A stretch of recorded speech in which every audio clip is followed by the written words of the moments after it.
Olá, pessoal, boa noite a todos, sejam bem-vindos à nossa quarta e última aula ao vivo de prática de ensino, concepção e organização. Eu sou a professora mediadora Shirley Conca, estarei esta noite com vocês aqui no chat para a gente poder esclarecer algumas dúvidas dessa disciplina e finalizá-la, certo, pessoal? Qualquer dúvida, então, por gentileza, postem aqui. Antes de convidar a professora Aline, gostaria de saber se o som e a imagem estão ok para a gente iniciar a nossa última aula. E claro, pessoal, lembrando que amanhã, dia 20/8, sexta-feira, encerram-se as atividades estudos 2 e 3. Cada uma vale 1,5 ponto na média, pessoal. É fundamental vocês realizarem, claro, para obter um aprendizado significativo e também para que vocês possam ser aprovados nessa disciplina. Certo, pessoal? Lembrando, as atividades e o mapa, que é na próxima sexta-feira, tá? Para realizar o mapa, a professora Aline gravou um vídeo, está disponível lá no campo Fórum. Certo, pessoal? Então, já falei muito, vou convidar a professora Aline, que tem muito a conversar com vocês essa noite. Professora Aline, boa noite.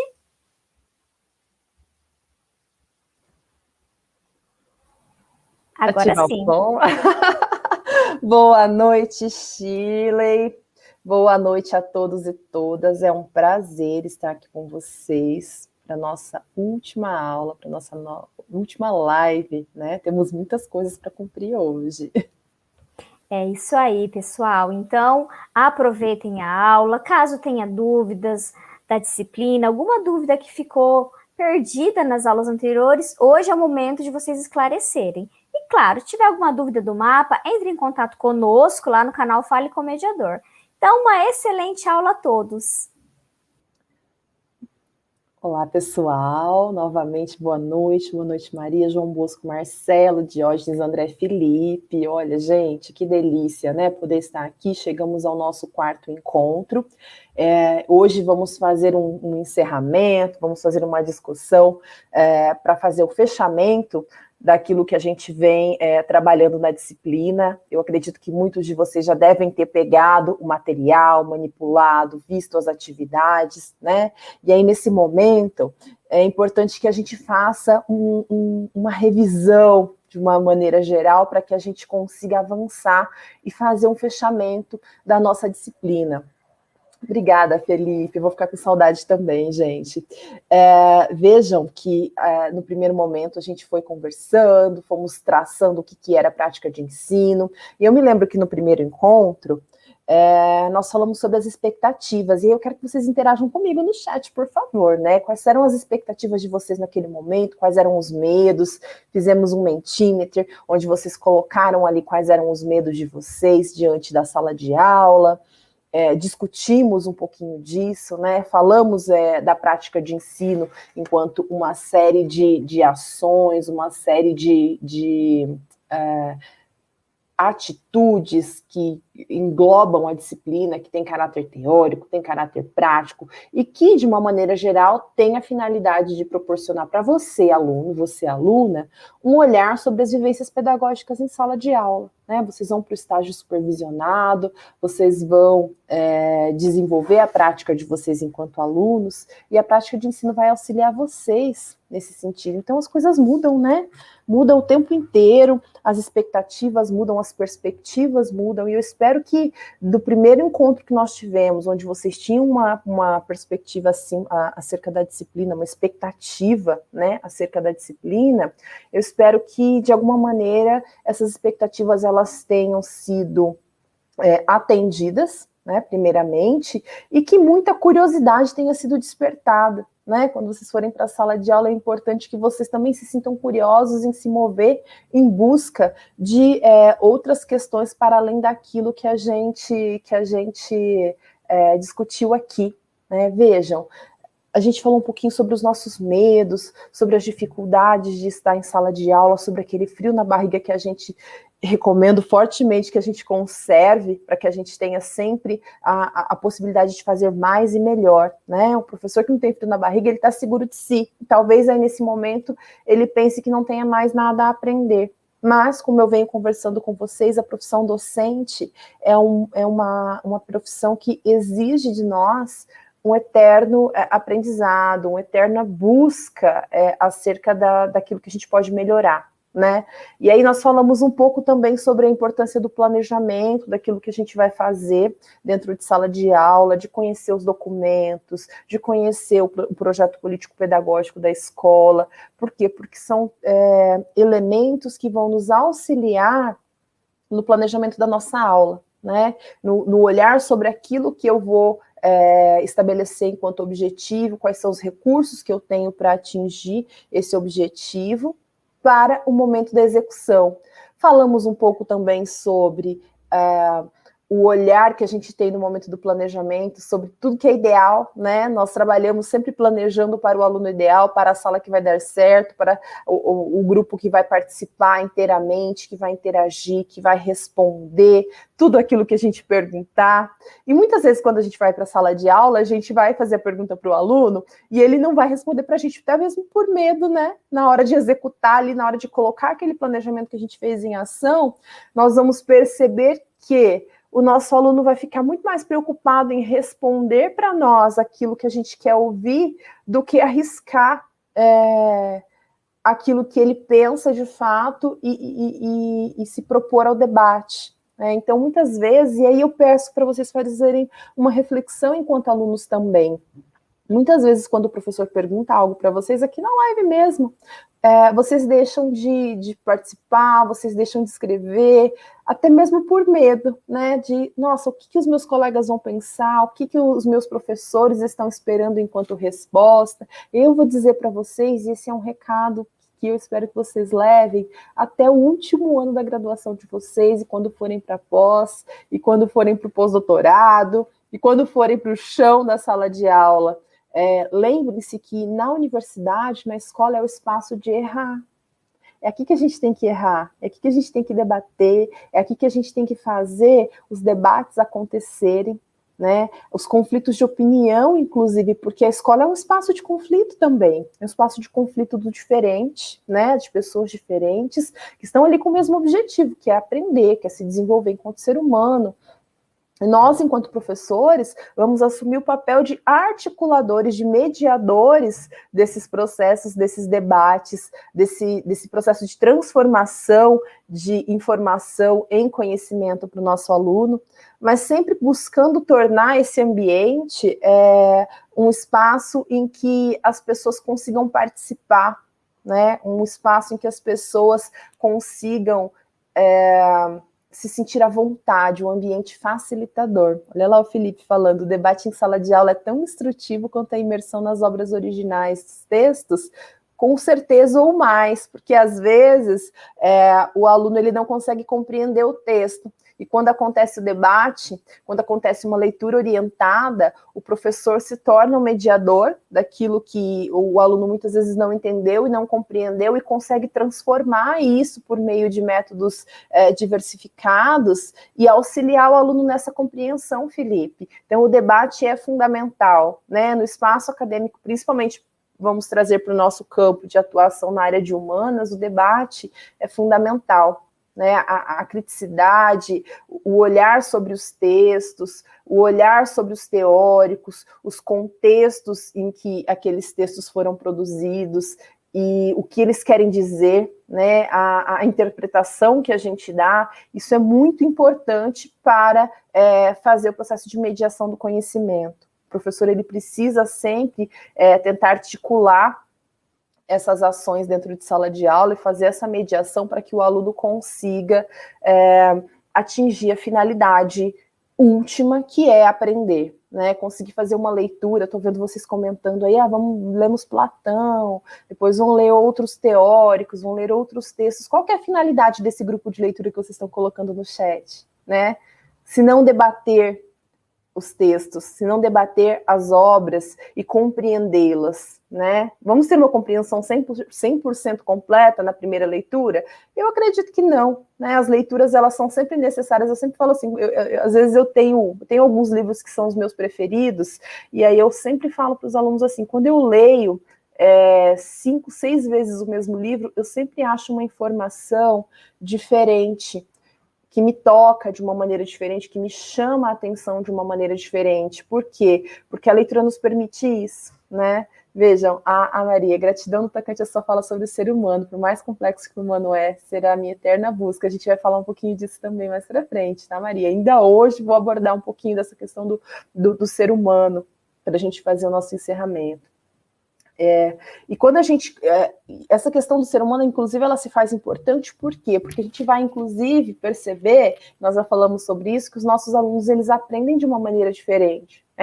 Nós falamos sobre planejamento, falamos sobre execução, e aí, quando a gente vai para a sala de aula fazer o debate, a gente vai perceber que vai ter um aluno que vai debater, que vai ser incisivo, que vai falar. Olha aí, ó, Bruna, perguntando justamente o que eu vou falar agora, o que fazer quando os alunos não querem participar do debate por medo ou por qualquer outro motivo.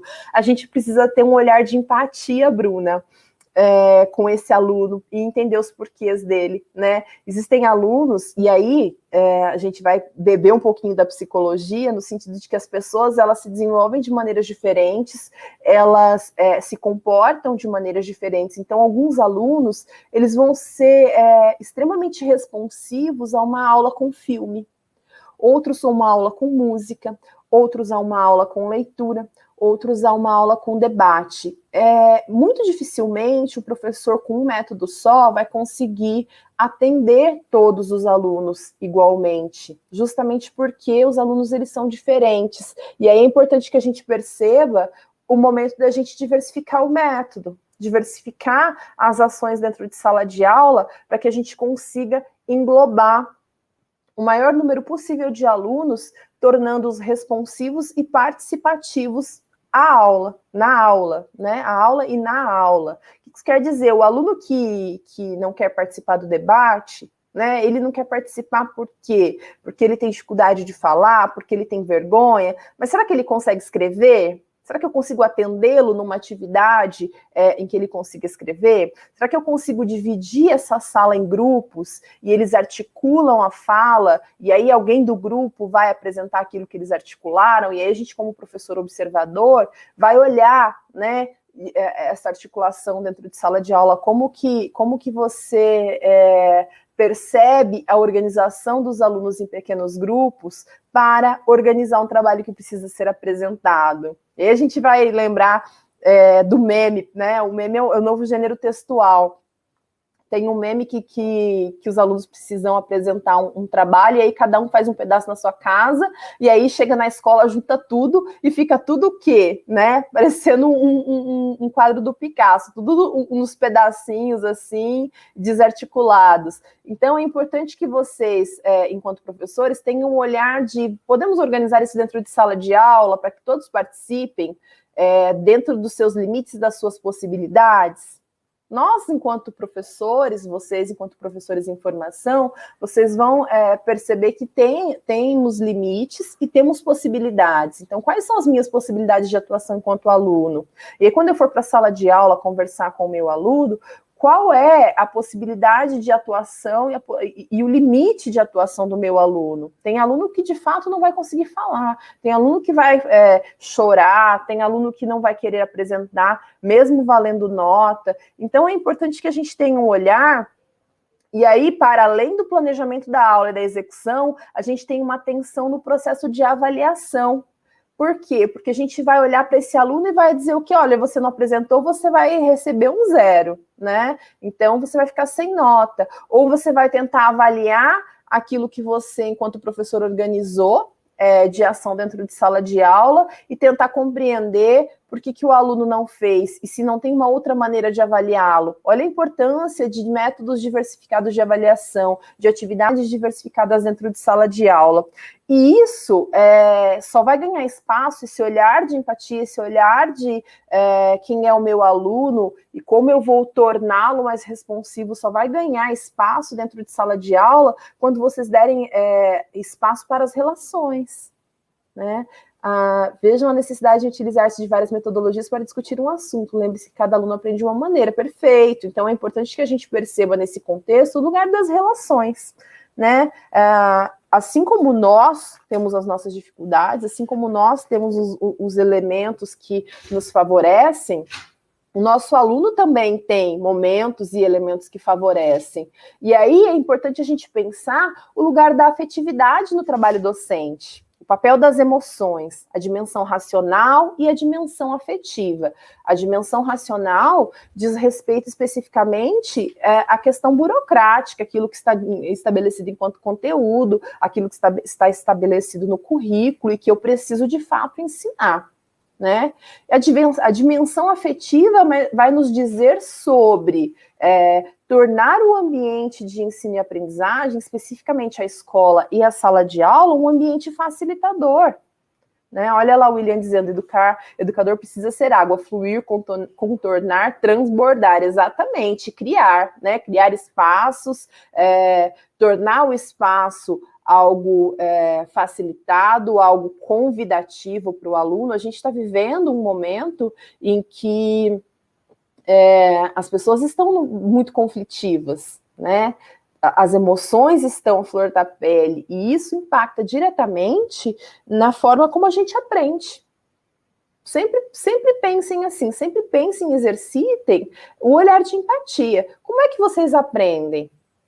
Né? Como é que vocês percebem que flui a atividade de ensino e de aprendizagem para vocês? Me respondam no chat, por favor. Né? Como que vocês gostam? Vocês gostam mais de uma aula em que o professor vem e passa vários slides e vai explicando esses slides? Vocês gostam mais de uma aula que seja expositiva, mais uma fluidez no diálogo? Vocês gostam mais de um professor que traz exemplos de filme, que traga uma proposta de analisar uma música? O Dinei, complicado é quando o aluno traz um conceito do senso comum e quer debater com o professor. Olha, isso é fundamental da gente refletir, né, o Dinei? É fundamental a gente ensinar para o aluno que senso comum é diferente de debate científico.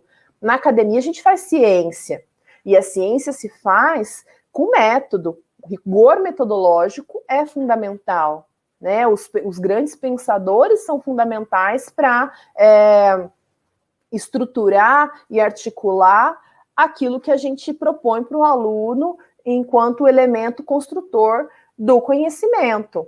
Então, eu sou professora de metodologia da pesquisa, e um dos debates que eu sempre proponho para o meu aluno é o debate da transformação do senso comum para o conhecimento científico, o percurso que a gente deve percorrer para que a gente consiga compreender como é que isso surge. E eu digo, a gente precisa desconsiderar o senso comum? Não, nós não podemos desconsiderar o senso comum, porque ele é elemento fundante também do conhecimento científico. Elemento fundante em que sentido? Porque ele é um ponto de partida. As coisas nascem do senso comum, né? Os medicamentos nascem do chá da vovó, né?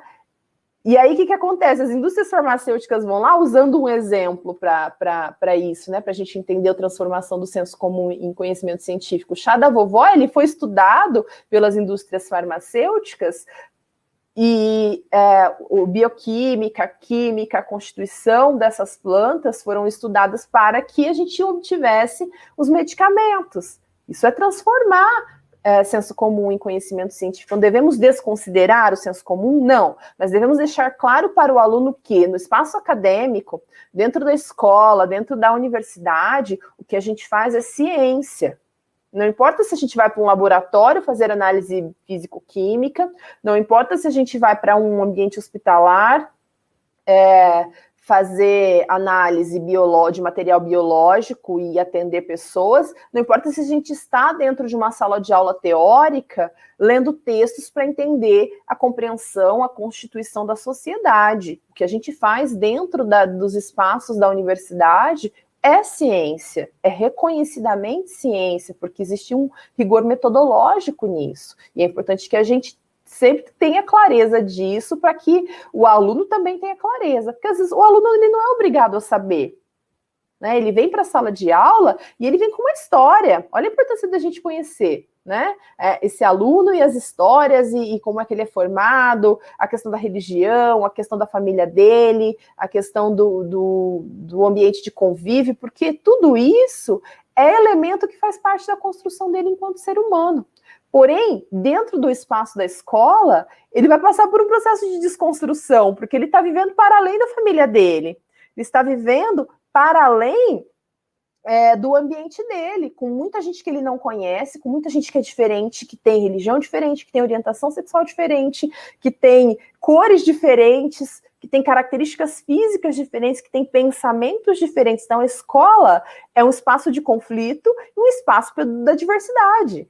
Então, é importante que a gente trabalhe isso com o aluno, que a gente conheça esses elementos constitutivos do nosso aluno, para que nós, enquanto professores, consigamos fazer um planejamento, materializar esse planejamento na execução da nossa aula e, para além disso, avaliar aquilo que a gente está fazendo para que nós mesmos possamos nos desconstruir enquanto professores, porque às vezes vamos ter que abrir mão dos nossos métodos, às vezes vamos ter que olhar para o nosso método e perguntar, ele está atendendo o meu aluno? O meu aluno está conseguindo aprender da maneira como eu estou ensinando? Todos estão sendo atendidos na sua peculiaridade? Isso é fundamental para que a gente consiga fazer com que o ensino e a aprendizagem atinjam o seu objetivo. E aí, novamente, é importante a gente pensar o quê? O lugar da afetividade nesse processo. E aí eu vou perguntar para vocês, na concepção de vocês, quem é o melhor professor? Vocês estão falando aí da questão da prática, de como que isso se mescla, professor que usa slide, professor que faz anotações, professor que escreve no quadro, professor que dialoga. Quem é o melhor professor? A concepção de vocês. O que torna um professor melhor e um outro professor pior? Professor melhor é aquela pessoa que é competente, que tem... E aí, qual é o conceito de competência, né? Que tem empatia, que se comunica bem, é um professor que tem um bom humor flexível, né? Que tem uma compreensão, uma pessoa que é justa, educada, paciente, que é coerente com aquilo que ele diz e... Enfim, posso ficar aqui dizendo um monte de adjetivos. E quem é o pior professor? É o contrário do melhor professor? É o professor incompetente, mal-humorado, agressivo, autoritário, inacessível, conservador, frio, distante, que não consegue se vincular com o aluno, né? É importante a gente pensar isso e essas características para que a gente consiga pensar a sala de aula enquanto um ambiente facilitador da aprendizagem, né? Olha lá, Reinaldo, gosta de assistir aulas mais expositivas, com uma boa carga interdisciplinar. Se gosta do professor que bebe de diversas caixinhas, né? Vinícius, eu particularmente não gosto de lousas. Eu também não gosto muito não, Vinícius, mas às vezes elas são necessárias, porque tem o aluno que é muito visual, né? Quando a gente vai para a sala de aula, tem o aluno que vai dizer assim, professor, você não escreve no quadro, você não faz um esquema, não faz um mapa mental, não faz anotações, isso me atrapalha na hora de eu conseguir articular aquilo que você está falando. Tem o aluno que vai pedir isso, né? E aí tem o aluno que você vai encher o quadro e ele vai ficar assim, olhando para você e não vai anotar nada, porque ele é bom de ouvido, né? Ele é muito auditivo. O Dinei, professor objetivo, porque é chato aqueles que falam muito e acaba complicando tudo. Faz um vai e vem, né? E às vezes o aluno não consegue acompanhar essa reflexão. Patrícia, o debate torna a aula muito interessante, traz o olhar do outro, que também contribui na questão da afetividade. E isso, a afetividade diz respeito ao acolhimento, né? O aluno que se sente acolhido, ele se sente apto a participar. Vejam, se o ambiente é acolhedor, se o ambiente é de empatia, e se o professor consegue tornar esse ambiente facilitador da aprendizagem, com certeza a dimensão cognitiva, que é o desenvolvimento do aluno, a compreensão de conteúdo e a dimensão afetiva, elas vão se articular. E isso vai fazer uma grande diferença. Tem um teórico que chama Henri Vallon, que ele fala sobre a teoria das emoções, né, o lugar da afetividade no processo de ensino e aprendizagem. E aí ele entende, ele traz essa discussão falando assim para a gente que o indivíduo, na essência, né, ele se constitui nas relações que ele tem com o meio, o mundo em que ele está inserido, na sociedade. E sociedade e indivíduo, eles se fazem simultaneamente. Então, não dá para você desenvolver um indivíduo sem desenvolver a sociedade, não dá para você desenvolver a sociedade sem desenvolver o indivíduo. É uma relação simultânea. E aí, nesse sentido, ele diz assim, que a gente pode compreender a afetividade, né, como um estado, como uma situação psíquica do sujeito ali, que vai se modificando a partir das situações que essa pessoa vivencia. Né? O que isso quer dizer? Se você vivencia uma situação em que você se sente bem, automaticamente essa afetividade ela vai aflorar e ela vai ser percebida, ela vai ser sentida e ela vai ser vivenciada. Agora, se você está dentro de uma sala de aula onde você não se sente bem, você não se sente acolhido, você começa a perceber aquele ambiente como algo assustador para você. Né, como algo que não favorece o seu processo, porque você não consegue participar, você não consegue falar, você tem medo do seu professor, você tem medo de dar a resposta errada e ser punido por isso. Felipe, o melhor professor, a meu ver, é o que instiga os alunos a buscar conhecimento na fonte. Considera os livros a principal fonte, não a única, de conhecimento. Exato, existem inúmeras fontes, né? E o professor que consegue articular tudo isso, ele sai na frente, sem dúvida. William, a generalidade, a peculiaridade e o prático. Somos cozinheiros. O conhecimento precisa ser servido. Tem receitas gerais, outras mais elaboradas, mas o saber precisa ser servido. Exatamente, o professor está aí para isso, né? Para articular tudo isso. Quando vocês forem para a sala de aula, quando vocês forem para o estágio de vocês, eu quero que vocês se lembrem disso, né? O que eu vou fazer enquanto professor para servir conhecimento para o meu aluno, para tornar essa aula que eu vou dar muito mais interessante, para tornar instigante, provocativa, né? Como é que eu vou me comunicar de uma maneira que o meu aluno aprenda? Então, olhem para os documentos da escola, olhem para o espaço da escola, vocês vão passar por um processo de observação antes de entrar dentro de sala de aula, né? Vejam filmes, conversem com os colegas, conversem com os filhos de vocês, pesquisem, levantem o maior número possível de informações, porque isso vai contribuir para o processo de formação de vocês. Conversem com colegas professores, conversem sobre os medos e as angústias, troquem ideias, né? Isso é fundamental para que vocês consigam construir o processo de trabalho docente de vocês, a identidade profissional de vocês. O Antônio Nóvoa, que é um teórico da educação muito importante, ele fala assim que a educação ela se faz dentro da escola, não só dentro da universidade. Na universidade a gente aprende, né? A gente vai teorizando, a gente vai conversando, mas a prática se dá dentro da escola, dentro dos espaços de aplicação pedagógica. E é importante que os professores que estão em formação, que o professor mais jovem, recém-formado, consiga discutir, olhar e construir com o professor mais velho. Essas trocas são necessárias porque elas permitem que a gente veja quais são os medos, quais foram os medos desses professores, né? O que eles vivenciaram e como que eu posso construir as minhas vivências. Dora, melhor professor para mim é aquele que expõe a teoria e provoca o aluno a descobrir ou identificar suas aplicações na prática. Perfeito. É isso mesmo, a gente vai sempre instigando, o papel do professor é esse, né? É instigar. E aí a gente vai na perspectiva que o Antônio Nóvoa fala. Eu gosto muito dessa fala dele, em que ele nos ensina que fazer educação, fazer trabalho docente, construir trabalho docente é dentro da escola. O que a gente está fazendo aqui é teoria. O que a gente está fazendo aqui é conjectura a respeito daquilo que vai acontecer dentro da sala de aula. Quando vocês forem para a sala de aula, e aí, por favor, eu peço que vocês pensem da seguinte maneira, vocês vão perceber que a teoria é diferente da prática. Muitos alunos voltam dizendo isso para mim, professora, a teoria é diferente da prática. Gente, vocês não vão para a sala de aula para colocar a teoria em prática. Vocês vão lá para articular a prática de vocês com aquilo que vocês constroem enquanto conhecimento teórico.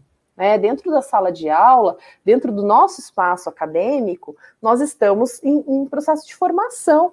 Eu estou dizendo para vocês que vocês vão encontrar inúmeras situações dentro da sala de aula. Vocês vão encontrar inúmeros alunos com diferentes problemas, com diferentes características. Isso eu estou dizendo. Quando vocês forem para lá, vocês vão vivenciar isso de fato. E aí vai ter um livro que vai ensinar vocês como agir? Não, não vai ter um livro que vai ensinar vocês como agir. Mas vai ter uma disciplina que chama prática de ensino, que vai dar indicativos, orientações e fornecer elementos que vão auxiliar vocês no como agir. É isso que eu estou fazendo aqui, compartilhando essas vivências, compartilhando essa teoria, compartilhando esses olhares diversos sobre o dia a dia em sala de aula, porque quando vocês forem para a sala de aula, vocês falam, opa, eu me lembro dessa discussão. Esse aluno aqui não está participando. O que eu vou fazer? Eu vou deixá-lo para trás ou eu vou repensar aquilo que eu estou fazendo para tentar entender como que eu posso tornar esse aluno responsivo, né? Leonardo, professor, eu sofro de ansiedade. Ainda bem que está me alertando acerca do estágio. Já me deu um frio na barriga aqui, Leonardo. Tamo junto. Todas as vezes eu posso dar as 10 aulas iguaizinhas, com o mesmo tema. Eu sempre sinto frio na barriga antes de entrar online, antes de entrar dentro da sala de aula. Por quê? Porque eu não sei como é que o meu aluno, na situação real, vai responder aquilo que eu estou falando, tá? Não tem fórmula, não tem receita. E eu vou te dizer que a gente fica ansioso, mas quando você consegue, e nós estamos fazendo isso aqui, quando você consegue articular aquilo que você aprendeu enquanto teoria, você tem um bom conhecimento, uma consistência teórica, que atende aquilo que é necessário para a sua prática docente, isso já é 50% da sua ansiedade, porque você tem propriedade sobre o que você está falando. O que eu quero dizer com isso? Você vai ensinar sociologia, ou você vai ensinar filosofia. E aí existem várias temáticas dentro dessas disciplinas que precisam ser abordadas dentro de sala de aula. Quando você tem uma formação teórica consistente, quando você tem uma boa formação, e isso nós estamos fazendo aqui, você vai conhecer aquilo que você está fazendo. Você vai conhecer aquilo que você precisa trabalhar, aquilo que você precisa debater, você vai estudar sobre. Algumas coisas precisam ser aprofundadas, você vai reconhecer que algumas coisas precisam ser aprofundadas, e aí você vai encontrar dentro da prática de ensino, da didática, do como fazer, a melhor maneira de levar isso para dentro de sala de aula. Isso é planejamento.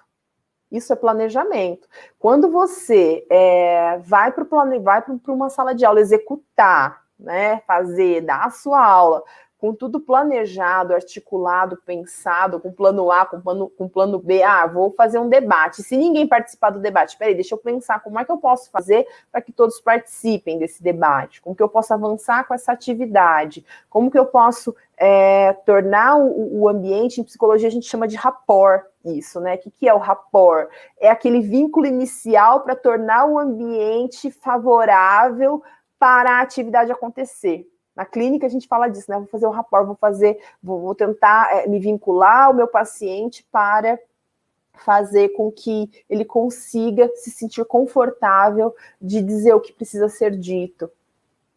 Então, na sala de aula não é diferente. Quando a gente vai para a sala de aula, a gente precisa desse vínculo, e aí olha a importância da dimensão do olhar para a afetividade, né? A gente precisa desse vínculo para que o aluno ele se sinta à vontade naquilo que ele precisa fazer. Educar não é um processo fácil, gente. Educar é um processo em que professor, aluno, além deles conviverem entre eles também se transformam, né? É um processo que envolve reciprocidade, porque eu preciso ensinar, mas o aluno também precisa aprender. Eu preciso querer ensinar, eu preciso querer ouvir, eu preciso querer buscar outros métodos quando aquilo que eu elegi enquanto método não está sendo suficiente, e a gente precisa ter humildade nesse processo de entender que, peraí, quando que é a hora de eu abrir mão do meu método? Né? Eu estou falando, eu estou ensinando, e eu tenho um método maravilhoso para fazer isso, mas o meu aluno está aprendendo? É um processo dialético. Eu preciso ensinar, mas o aluno também precisa aprender. E os processos avaliativos, eles vão me sinalizar se esse processo está acontecendo. Né? E aí é recíproco, a reciprocidade precisa acontecer nesse sentido de eu estou inclinada, eu estou cheia de vontade de ensinar. Eu planejei a aula, mas o meu aluno quer aprender? E se ele não quer aprender, o que eu vou fazer enquanto professora para que ele se sinta instigado a isso? Se eu chegar aqui e dar um monte de aula de conceito para vocês, olha, isso aqui é projeto político-pedagógico, isso aqui é currículo, isso aqui é avaliação formativa, somativa, a história da prática de ensino. Se eu falar teoricamente sobre todos esses elementos, possivelmente vocês vão sair daqui com sono. Por quê? Porque isso está distante de vocês, são só conceitos. Quando eu digo para vocês, quando vocês forem para a sala de aula, fazer estágio, quando vocês estiverem lá, é importante que vocês façam um planejamento. E na etapa do planejamento, vocês vão ter que estabelecer objetivos, vocês vão ter que estabelecer o método que vocês vão utilizar, quais são os recursos, quais são as possibilidades de atividade, quais são as avaliações que vocês vão utilizar. Né? Na etapa de planejamento, você faz isso, faz um roteiro daquilo que você vai ensinar. E aí, não tem problema pegar o papelzinho na mão, gente. Não tem problema ter um roteiro ali no caderno para entender o que é que você precisa fazer. Isso não é vergonha. Foi-se o tempo em que a gente não tinha, não podia, né, utilizar um roteiro. Eu sou dessa época, o professor não deixava a gente apresentar com papel na mão, você tinha que saber a matéria, né? Poxa, mas por que você... E se você tiver uma crise de ansiedade? E se você esquecer? A gente também esquece. Eu esqueço, às vezes eu preciso falar alguma palavra que, peraí, gente, me fugiu a palavra. Então tem um roteiro, né? Organizem isso na fase de planejamento. Quando vocês forem para a sala de aula, tenham lá o papel. Peraí, gente, olha, isso aqui é um ponto importante. Vou voltar nisso aqui, vou discutir isso aqui com vocês mais para frente. Não tem problema nenhum. Né?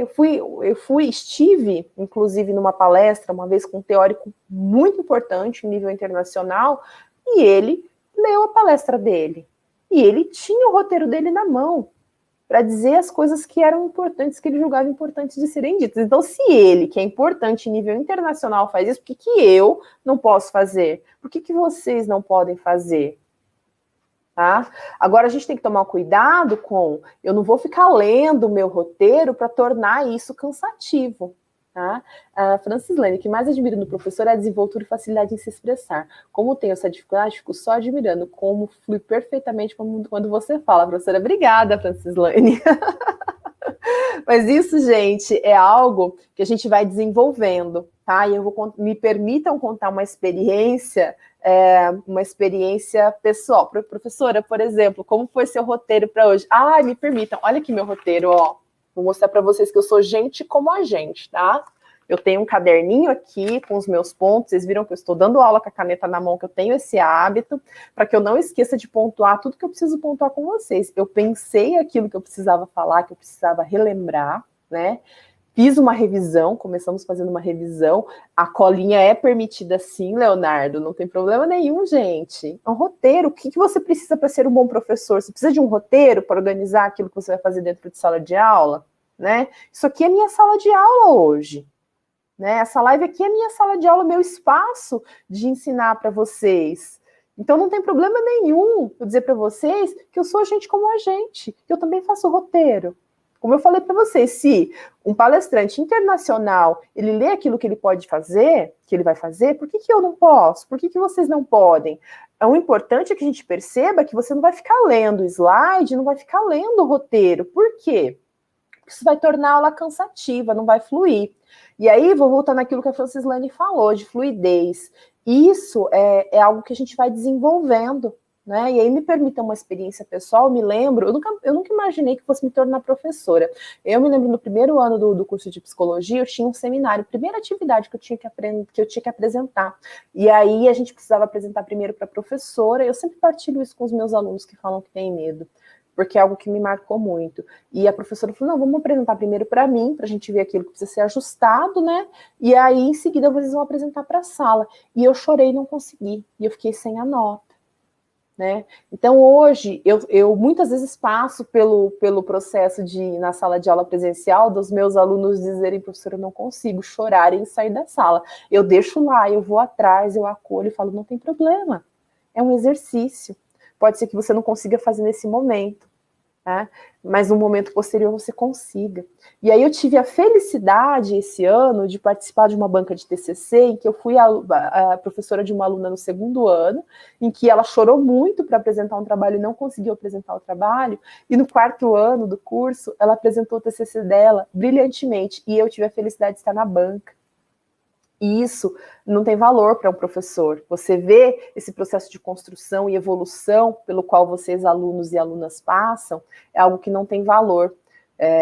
Não tem valor financeiro para a gente, porque a gente vê a importância do nosso trabalho, a importância de você ter uma dimensão afetiva e dizer para o aluno, olha, hoje você não conseguiu, mas amanhã você vai conseguir. Você vai desenvolver isso. Você está num curso em que você vai para a sala de aula, você está num curso em que você vai trabalhar com pessoas, então você precisa, no mínimo, ser humano para trabalhar com seres humanos. Isso é fundamental na nossa profissão, isso é fundamental para a gente desenvolver a nossa profissão, não brilhantemente, mas caminhando para buscar aquilo que a gente tem de melhor para oferecer, né? Então, o que eu tenho de melhor para oferecer para vocês, se não as minhas experiências, o meu conhecimento que eu construí ao longo dos anos e que eu continuo estudando. Eu falei para vocês, eu continuo estudando, eu continuo avançando, eu continuo buscando fazer diferente. Eu espero que vocês levem isso para vocês também, na profissão. A prática de ensino, eu adoro dar aula de prática de ensino porque ela nos permite essas reflexões, né, de que a gente não vai estagnar nunca, o professor não vai estagnar, o professor não vai deixar de olhar nunca para o planejamento, ele não vai deixar nunca de olhar para a execução da aula dele, ele nunca vai deixar de avaliar aquilo que é necessário avaliar. Por quê? Porque a avaliação daquilo que você fez, daquilo que você planejou, daquilo que você executou, permite que você melhore. Né? Eu consegui atingir o meu objetivo? Nossa, maravilhoso. Maravilhoso que eu consegui atingir o meu objetivo. Dava para eu avançar mais? Dava para eu fazer outras discussões? Dava. Então, para a próxima aula eu vou pensar isso. Para a próxima aula eu vou propor outras atividades para que eu consiga extrair outras informações do meu aluno, outros elementos que permitam que ele construa o conhecimento dele, faça pontes, faça vínculos e se desenvolva enquanto indivíduo, enquanto ser humano e, como o Henri Vallon falou, enquanto sociedade também, né? Leonardo, Sandra, sempre fui avesso à cola, mas agora vou adotar, nesse caso, a cola. Chamei de roteiro. O roteiro é importante, né? O roteiro de sala de aula, o roteiro daquilo que a gente quer discutir, porque às vezes você acaba, como a Sandra apontou ali, fugindo um pouquinho daquilo que precisa ser discutido. Então, eu tenho um roteiro aqui, gente, olha, vocês me fizeram essa pergunta aqui, eu vou falar rapidamente a respeito, mas esse tema aqui a gente vai discutir num outro momento. Então, não deixe o aluno de vocês sem resposta, né? Não deixe o aluno de vocês não diga para o aluno de vocês, olha, eu não vou discutir isso hoje. Então, ele fez uma pergunta, responda a pergunta. Né? Se você não sabe, a gente não tem obrigação de saber tudo. Gente, olha, infelizmente, isso aqui eu não tenho uma leitura, eu vou me organizar, eu vou olhar para isso aqui um pouquinho mais de atenção e na próxima aula eu trago e a gente discute, né? Esse assunto aqui, olha, eu vou abordar mais para o meio do semestre, mais para o final. A gente vai voltar nisso. Então, eu vou tocar rapidamente nesse questionamento que vocês fizeram, mas num outro momento a gente vai discutir isso de uma maneira mais ampla. Por quê? Porque às vezes o aluno chega com tanta fome de aprender, com tanta fome de discutir, com tanta fome de avançar, que ele já vai perguntando algo que é do final da disciplina. Né? E aí, você precisa dizer para ele, olha, você precisa construir outros conhecimentos, você precisa embasar, você precisa fundamentar para que você consiga entender o que você está me requerendo de resposta. Né? Porque às vezes aquilo que você vai dizer de resposta, aquilo que você vai dizer para o seu aluno, não é o momento, porque ele precisa de outras compreensões, ele precisa de outros elementos para conseguir compreender da maneira que precisa ser compreendida aquilo que precisa ser dito, aquilo que precisa ser feito, aquilo que ele precisa desenvolver dentro de sala de aula. Então, se eu chegar aqui, voltando naquilo que eu falei inicialmente, se eu chegar aqui e falar um monte de teoria para vocês, poxa, a teoria vocês têm no livro, né? Vocês têm lá, várias unidades estruturadas, se eu não me engano, são 5 unidades estruturadas com temáticas muito bem explanadas, que vão propor uma imersão teórica na disciplina de prática de ensino. Então, eu não vou trazer para vocês aqui, é claro, eu vou falar sobre elementos teóricos, mas eu vou tentar fazer com que vocês olhem para essa teoria de uma maneira que vocês se permitam articular isso com a prática de vocês. Por quê? Porque isso vai dar significado para o processo de ensino e aprendizagem. Então, quando a gente fala assim, olha, como que eu vou fazer meu aluno se interessar por aquilo que eu estou falando? Vamos fazer o movimento inverso? Por que é que o meu aluno não se interessa pelo que eu estou falando? Por que ele não se interessa pela filosofia, pela sociologia, pela matemática, pela história? Talvez seja porque, e aí é uma conjectura, por favor, tá, gente? Talvez seja porque isso está muito distante da realidade dele. Olha, a professora Aline falou assim, que a gente precisa ensinar o aluno a significar aquilo que ele está aprendendo. E como é que ele vai fazer para significar aquilo que ele está aprendendo? Vamos aproximar a teoria da realidade dele? Vamos propor atividades que sejam pertinentes à realidade desse aluno, porque ele vai começar a perceber, a olhar para aquilo que vocês estão dizendo, encontrando um sentido naquilo. Por que eu preciso saber de filosofia? Por que eu preciso saber de sociologia? Por que esses elementos são fundamentais e importantes para eu me construir e me desenvolver enquanto ser humano? Ora, nós vivemos numa sociedade. Eu preciso entender como é que essa sociedade funciona. Preciso entender os teóricos que falam sobre o ser humano nessa sociedade. Né? Isso é fundamental para que a gente consiga auxiliar o nosso aluno a entender, compreender e dar significado para aquilo que a gente está dizendo. Leonardo, professora Aline, quando o seu roteiro se encontra com o nosso novamente, já cheio de saudosismo? Gente, obrigada. Eu fico morrendo de saudade, eu conversei com a Shirley essa semana, porque eu fico já com saudade da última aula, né? De tudo aquilo que a gente não viveu, porque é um ciclo que se encerra, que se fecha. Eu espero poder encontrá-los novamente para que a gente consiga discutir, mesmo que não seja enquanto professora, mas que seja como colegas, né? Vamos ser colegas de profissão, e isso é muito gratificante. A gente vê o aluno se formar, a gente vê o aluno atuar no mercado de trabalho, atuar no campo de educação, e ver os alunos dizendo, não vou esquecer das suas aulas. Isso é muito bom, porque a gente tem um pouquinho de certeza de que está contribuindo para que vocês deem significado àquilo que a gente está falando e àquilo que vocês estão aprendendo. Né? Prática de ensino é isso. Prática de ensino, mais do que uma disciplina, é a provocação de como é que eu posso buscar novas formas de fazer a mesma coisa. Como é que eu posso buscar novas formas de ensinar o mesmo conteúdo para públicos tão distintos, né? Para pessoas tão diferentes. Porque vocês vão para a sala de aula e vocês não vão ficar numa sala só. Vocês não vão encontrar só um grupo de alunos, vocês vão encontrar vários. A vida do professor não é estar dentro de uma sala de aula, é estar dentro de N salas de aulas. E aí, quando vocês forem para as N salas de aulas em que vocês estarão, se lembrem da prática de ensino enquanto um elemento fundante da prática de vocês, enquanto um elemento que vai dar base para vocês fazerem sempre diferente aquilo que vocês precisam fazer, né? Para vocês atenderem, articularem, pensarem a prática de vocês, pensarem a identidade profissional de vocês, pensarem o ser professor, o processo de ensino, o processo de aprendizagem e avançar sempre. Né? Quando a gente para de avançar, a gente morre, a gente fica parado, a gente fica estagnado. E aí isso é ser um péssimo professor. Né? Aquele professor que para no tempo, do caderninho amarelo, que dá sempre a mesma aula, do mesmo jeito, não importa para quem seja, isso é parar no tempo. E até a sociedade em que a gente vive neste momento não nos permite que a gente seja dessa maneira. Né? Quem dirá o nosso aluno? Ele vai querer sempre mais de nós, ele vai precisar sempre de mais. Para a gente facilitar o ambiente, para a gente proporcionar o processo de transformação de informação em conhecimento, é preciso que a gente ache sempre, busque sempre novas formas de se fazer a mesma coisa. Tá bom? Espero que vocês tenham gostado. Shirley, pode voltar, 49, tá acabando. Bom, pessoal, espero que vocês tenham apreciado essa disciplina.